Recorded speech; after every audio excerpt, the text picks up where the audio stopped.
Firstly, open Settings and go tap on Connections.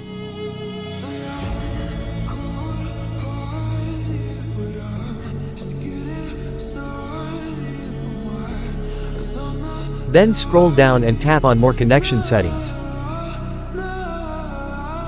Now tap on Private DNS and select Private DNS Provider Hostname on the option given below.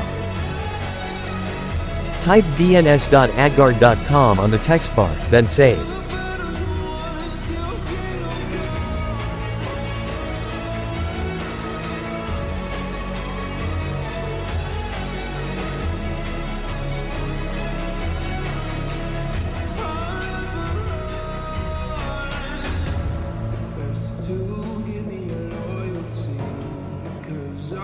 I'm taking the world you'll see.